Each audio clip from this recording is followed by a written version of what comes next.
Okay. Hi, everyone. It's Rebecca Ong with Dollars and Cents Education for Solo Practitioners. And today is the first of many, what we're calling a series called Freedom Fridays. So Freedom Fridays is a opportunity for our peers to share their success stories, mainly financial success stories, getting out of the debt, whether it's student loans, credit cards, paying off cars, paying off your mortgage, whatever it is, just to get some inspiration going throughout the groups and in the ether, because right now, obviously, it's pretty strange times. And I think, and especially on social media, it feels like there's just a ton of negativity going on right now. So I think we can use some good juju and put this, some inspirational stuff up out there. So this episode's our first guest is Carlos Chapa, and many of you know him, but if you don't, he has a multidisciplinary clinic in Dallas, Texas. Let me know if I'm getting anything wrong. And oh wait, is it Dr. Carlos Chapa? Carlos Chapa's fine. Whatever. We want to, if you worked hard for it, you should be called the doctor.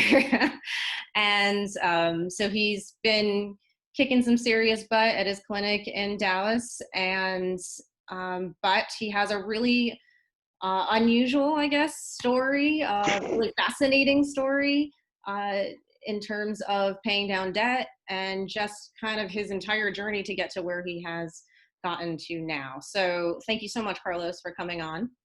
Yeah, thank you for inviting. I appreciate it. Cool. All right. So I'm just going to ask I have some basic questions, just things that I think are relevant in terms of just some background. So when did you graduate from Chinese medicine school? I graduated from Dongguk University in 2006. Okay. And now how much did you pay? Was this, in terms of your debt payoff, was this all student loans pretty much? Correct. Okay. I did get some grants. I'm a veteran, so that did help out quite a bit. But in the end, I think just because my lavish lifestyle, having my own place in LA and whatnot, I think it came out to about 75,000 Okay. in student loans. All right. And how long did it take for you to pay those off? Well, as everyone probably is aware of, 6 months after you graduate, you got to start making payments. And at the time, I had a part-time job working for a Japanese medical company, and they had a position available in Chicago. And of course, I want to open up my practice, but I got to pay my bills. And so I took the job. The job was potential six figures within a year or two. And me being from New York City, I figured, Chicago would be a nice fit. So I just took the job. And 6 months I started just paying the bare minimum, just because expense, rent and cars and all that good stuff. But I did defer quite a bit.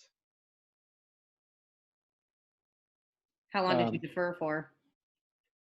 Honestly, I was looking at my old emails, and I would say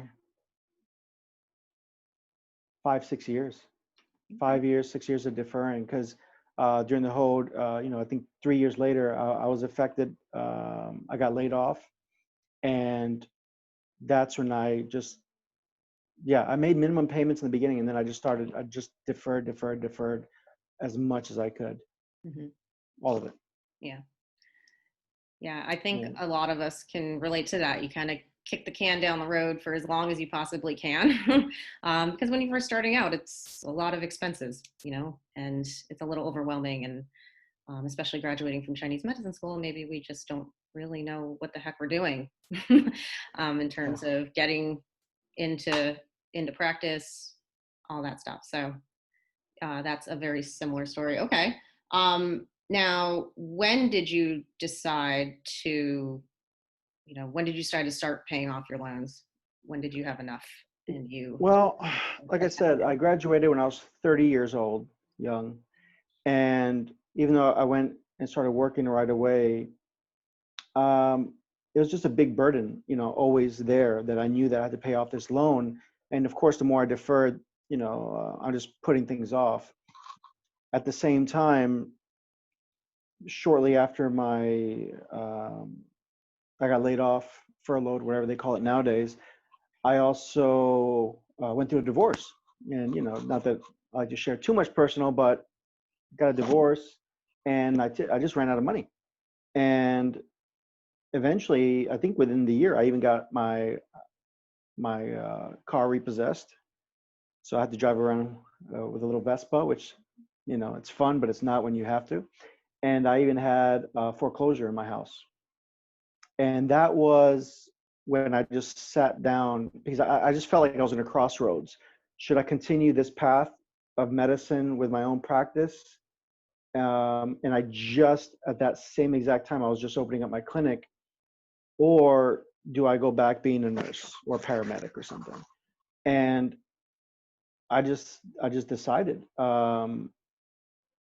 I decided to stop killing myself to give the perception that life is good, that I was living in a really nice house, had BMW, whatever else, but just be real to myself more than anything else. And I just put a plan together saying, look, I'm gonna, like Tony Robbins says, burn the boats and just focus on the clinic. And uh, failure was really not an option but in my mind. And I was listening to a lot of like positive motivational things with, once again, Tony Robbins and a few other guys, Les Brown, motivational guys. And I just decided that I have to do this. And I know a lot of us, we kind of feel sorry for ourselves, and we blame the schools, and we blame society, and we blame the doc. I mean, and you can do that all day long, but at the end of the day, those loans aren't going to go anywhere. So even though I had no money, and I started off in a Mexican flea market for $400 a month, I had to start somewhere. And I just said, okay, as soon as I make um, enough money to pay my bare necessities, I got to start putting money aside. So I think within a year of opening up my practice, even though I didn't make much money, I started, I think it was $500 a month, which was a lot of money, But I figured, $125 a week. I just broke it down to the ridiculous. And then, I just put that money aside, because, asking for 500 or whatever all at one time is very different than saying, hey, I got to make $25 a day or something like that for the loan. And I think within a year or two, I started doing the math as far as what would be my interest rate if I pay it off in 3 years, 5 years, 7 years, 9 years, 10 years, 12, whatever. And it was just ridiculous when you look at it on paper, how much interest you're paying the longer you take. And I just felt, let me live below my means.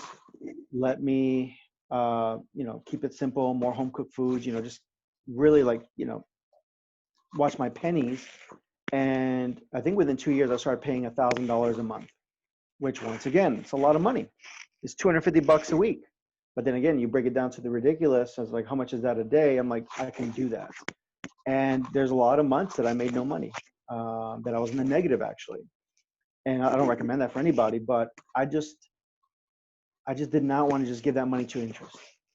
I just didn't want that money just to go, not even going toward my principal. And I just made it, like I said, I just made it a priority. It wasn't, it was kind of a non-negotiable in my mind, as far as this is important. No one's going to save me.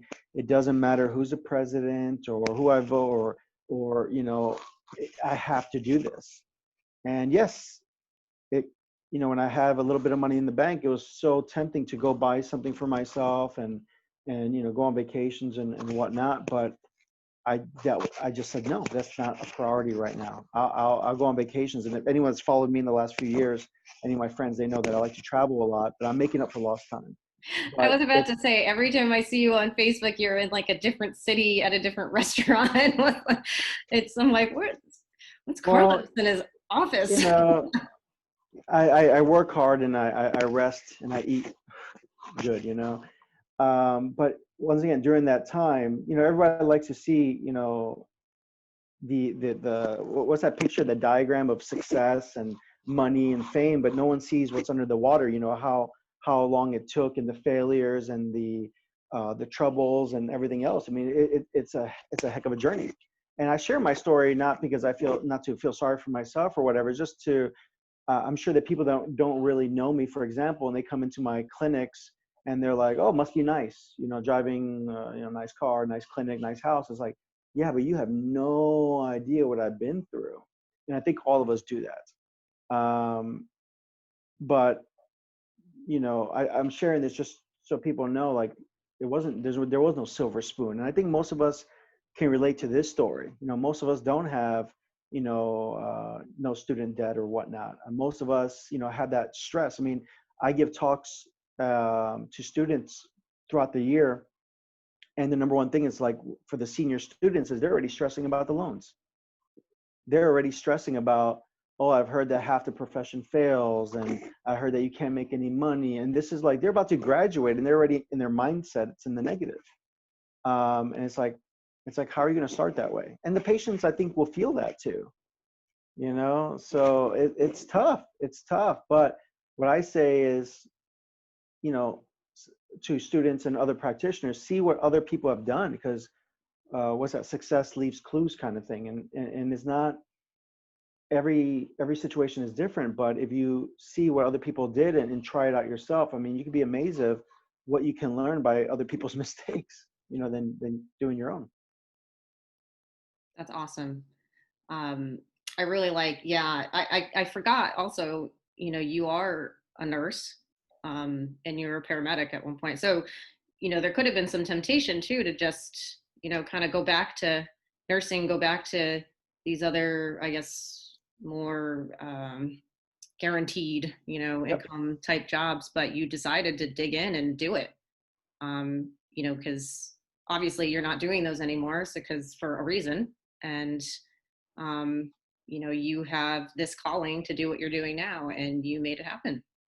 So that's awesome. That's really brave, and I definitely commend you. And it's another good point. When I've talked to people regarding student loan debt repayment, um, this is why I love your story, because a lot of people, one of the first things they'll jump to, it's like, well, it's easy, easy for you to say because you were married. So you had a dual income, and sure, of course, that's going to be, certainly helpful. Um, but this is why I also like it. It's like you kind of dug in and you did it yourself, and um, and that's commendable. And it's not, it just kind of goes to show, you made some serious sacrifices and you made yourself uncomfortable for a temporary amount of time, and uh, and you got yourself through to the end, because the only way, the other way to the other end is through, and you did it. So this is why I absolutely love this story, and why I wanted to start it with it. So now, what kind of, were there any like kind of systems changes that you use to like kind of keep on track of your finances and paying things down, like a budget or anything like that? I mean, honestly, it's really as simple as just paper, pen, and what's what are your expenses and where can you cut? Because I mean, renting, that's not going to change much, right? Your rental fees, what you're paying, your electric bill, things like that. There's not much control you have, but when you see where your money is going, um, that to me is the most important thing, because where can you trim down? So once again, for example, like, I love going out to eat. I have no shame. I go to happy hour. I have coupons. I'll go on my American Express and see, like, hey, what deals are going on? Buy one meal, get one free, and that's it. I have no problem with that. I'll have one drink instead of two or three or four. You know what I mean? Because you just doubled your price. If I want a bottle of wine, get the $30 one, not the 100. You know what I mean? So it's like, but it's the mindset. It's like the true entrepreneur uh, spirit and thought process. Like, what is that gonna? Where's my money going? What can I do? What can I not do? Because let's just be real, no disrespect. Most practitioners are not seeing 20, 30, 40, 50 patients a day. Most are not. Some are, but especially in the beginning time. So, and once again, we all have different situations. I know some amazing, amazing, amazing practitioners that are single moms. I know amazing practitioners that, that are supporting their sole provider. I mean, everyone has their thing, but at the end of the day, it's what's coming in and what's coming out. And that's one thing I learned from my buddy, Dr. Rosenfarb. He's like, where's your money going? Because you can make 100,000 a year and you can spend 110. So you're negative 10. You know what I mean? So it's like, it is important how much money you're bringing in, but what are you keeping? What are you investing in? Because that, like I said, that is going to be, that's going to leave like a ripple effect. So for example, like let's say you're starting off and you're seeing your, 5, 8, 10 patients a day or whatever. Do the math. You can make 100,000 right there. But one of my other mentors, I think it's MFCEO, he says, how do you want to double your practice? He's like, all you got to do is one thing to double your practice. One thing. He's like, each of your patients should bring you one patient that year. It's like, wow, I spent $10,000 for that advice. But how true is that, right? So it's like you're treating, my mentor always told me, you focus on the patient and the patients will bring you other patients, and it does work. But in the beginning, if you're seeing, 5 patients, 8 patients, 10 patients, whatever, what are you doing with the rest of your day? And that's the time that you got to dig in and see, once again, what's your numbers? How are you breaking up your day? How can you make supplemental income? Because most practitioners that I know, they do very similar things. For example, having supplements or herbs. And because the needles will only get you so far. Look at this COVID situation. How many of us have to shut down or dramatically lower our numbers because legality wise or whatever else? Or even if you were open, the patients who were not that comfortable, you can't depend on just the needle. Are you charging for herbal consults? For over 10 years, I have not, which is, I need to. I spent 30 minutes with a chiropractor. She's not a friend, she's like a colleague yesterday, 30 minutes. After she left, I was reviewing charts this morning. I'm like, hey, why didn't we charge her? They said, well, I thought you didn't charge fellow doctors. I'm like, well, heck no. And even if it's $40, even if it's $20, know your worth. You know what I mean? Because it does add up. And instead of discounting your services, I always say offer more, whether it's cupping, whether it's including your herbs, whatever, just gouache, whatever you want to do. But, it's like that movie was Super Size Me, it adds up. I can go on and on 8 hours about all the things you can do. Maybe we can do another segment about that. But it's like those little pennies add up. That's all I'm saying. Yeah. No, that is what you brought up with the herbal consults. I think that's a big topic that comes up every once in a while because with herbal consults, for whatever reason, people will just kind of have the patient come in for acupuncture and then just hand them herbs at the end and charge them for the herbs, but not charge them as a separate consult for the herbal medicine. And, these are two separate, these are two parallel businesses within one business. And people don't realize that. And these are two streams of income that you are inadvertently making one. And if you actually did the numbers and pieced it all out, you realize you're really losing money off of not charging as separate consults, as treating them like separate, modalities or separate services entirely, because they are. They are completely separate services. They take time. And then also, aside from the consult, it's, the inventory and all that stuff, that the ordering, if you're filling your own formulas, there's that. If you're paying someone to do that, you obviously have to pay them. So anyway, so that is a big topic that has come up. But, getting to what you were talking about, like getting creative with multiple income streams, it's easy, to kind of fall into, it's like, well, I'm an acupuncturist, so I do acupuncture. And that's, you can have multiple streams of income, as you mentioned, within the practice, selling supplements or products or herbs or whatnot. But even outside of that, teaching something, doing little webinars, doing stuff, a subscription service for something that you're really good at, that is either Chinese medicine related or maybe just some hobby that you are like totally passionate about that you do outside of the clinic. And, these are all ways, because as we're seeing right now, yeah, like you mentioned with this pandemic, it's like you take away that face to face service, fee for service, and what have you got? So that is a very good point. Just thinking out of the box. I think that's just a good idea, regardless of what you do. Um, thinking out of the box and thinking about multiple streams of income coming in, so that if one is a little slow or gets taken away altogether, you still have these other ones to rely on. So, Yep. all right. Yep. And I guess what would you attribute, the most, what would you attribute your success to, like paying these off and getting to where you are? What would you? I mean, not to oversimplify, but just make it a priority. Make it a priority. You know, just like for those people that have kids. I don't have any kids that I know of, but I'm sure that when you wake up in the morning, is like, do you feel like feeding your kids? Do you feel like you want to take the kids to school and pick them up? And it's like, no, but you do it.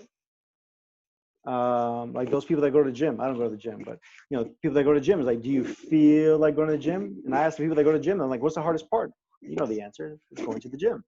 So I think it's the same thing as a loan. Are you ever going to feel like you want to pay off this loan? No. But like one of my favorite movies, The Shawshank Redemption, it's on Netflix. I don't know it's a movie and everything, but if you haven't watched it, watch it. But the guy, it's just those little bit by little bit by little bit to get to his goal. And it's like going to the gym and working out and losing weight or whatever else. It's like paying off the damn loan. It's like paying off a house loan. You're paying it. You're like, I don't see it a dent. Exactly, but you will. It's a compound thing, and I can't, like I said, it starts to me always in the mind, always in the mind. Because what if you even pay it off, but you still don't have control of your finances? You still don't know where your money is. You still don't know how much money you're keeping. So I just see way too much. And once again, this is totally different talk, but I just see people like spending so much money on advertisements and pretty clinics and looking the parts, driving the new car or whatever else. And it's like, you got to start lean. In my opinion, you have to start lean and work your way up. And I think a lot of us will invest so much time and energy on new techniques, right? Like, Dr. Tang, Dr. Rosenfar's microacupuncture, whatever, which is awesome. But what are you doing in the business side? And most of us, including myself, we don't. We rather focus on, some Chinese techniques, some Korean techniques. We're always focused on being an awesome doctor, which is great, but it's hard to be awesome if you're broke and you can't pay your bills. So it has to be, once again, it all goes back to the circle, right? The yin and the yang. It has to be balanced. So whether it's taking, and you don't even have to go to class anymore. You can go on YouTube. It's free. You can take accounting classes for free. You know what I mean? And just other thing is being careful. Just like most of us, including myself, when I told my parents, Mom and Dad, I just came back from China. I was studying the language and whatnot. And I was like, Mom and Dad, I'm going to go to medical school. And they were like, yes, that's better than a nurse. And I was like, actually, I'm going to go to either China or Korea. I'm not sure who gives me a scholarship or whatever. And they're like, are you out of your mind? Are you crazy about it? And what I'm getting at is like, we all have family, friends, spouses, loved ones that they mean well, but sometimes when you ask, they're going to kind of hold you down kind of thing. So it's like, you have to be careful of, who you're talking to, because everybody has an opinion, but, is it qualified opinion? Is it someone that knows what, that they can relate to you? Because in my opinion, a medical doctor that works at a hospital, I have 1,000 more connection with someone that's a realtor, just because we're different. The doctor works at a hospital, at a clinic, he's working 9 to 5, whatever else. Yeah, a realtor or a plumber or truck, it's like, these are independent people that are small business owners usually. So I always say, like, just, iron sharpens iron, and do work on your skill. That's important. but you also got to work, like I said, on the business aspect. And like I said, I can't stress out enough. It all starts mind, frame, and action, Awesome. regardless if you feel like it. Awesome. No, I know you mentioned, actually, I meant to, these kind of like tiny, when you were saying, when something seems like big and overwhelming, like $500 a month, well, no, that's only 125 a week. And you know what I mean? Breaking these things down, like, as you said, like to the ridiculous, but there is a psychological, aspect to, behavior, obviously. And to get people to like that prompt that will get them motivated to do it, to take the action. And sometimes it's like tiny habits. I'm actually reading a book called Tiny Habits right now. And it's just about this, where you take, you have a goal. And if doing the whole thing all at once is very overwhelming, you're less likely to do it. So then you break it down into something small, and then, whether it's in perspective, or actually maybe instead of 500, I'm going to do 250, and then next month I do 500. And Right, so, right. it's these tiny little changes that will bring you to, get you to your goal. It's, what is it? How do you eat an elephant? It's one bite at a time, right? Exactly, exactly. Awesome. Well, thank you so much, Carlos. I really appreciate you taking your time out of the day. I know you're super busy, but this was awesome. And thank you so much for joining me and sharing your story. My pleasure, my pleasure. Anytime, maybe we can brainstorm on other things. It sounds great. And like I said, at the end of the day, guys, this was not scripted by any means, for all fellow acupuncturists out there. This is my experience, and Rebecca or anyone else can have a totally different experience, and we can still win. It's not versus each other kind of thing. And I see this a lot, which you can't. Your definition of success is going to be different than other people's. So that's why I always go back to mindset. It's like, what's your why? We're here to talk about how to pay off your loans, but like I said, try not to keep up with the Joneses and whatnot. And like I said, one person's definition of success could be a millionaire or whatever. Another one could be spending more time at home. So that's all wonderful, and that's something you should be clear on.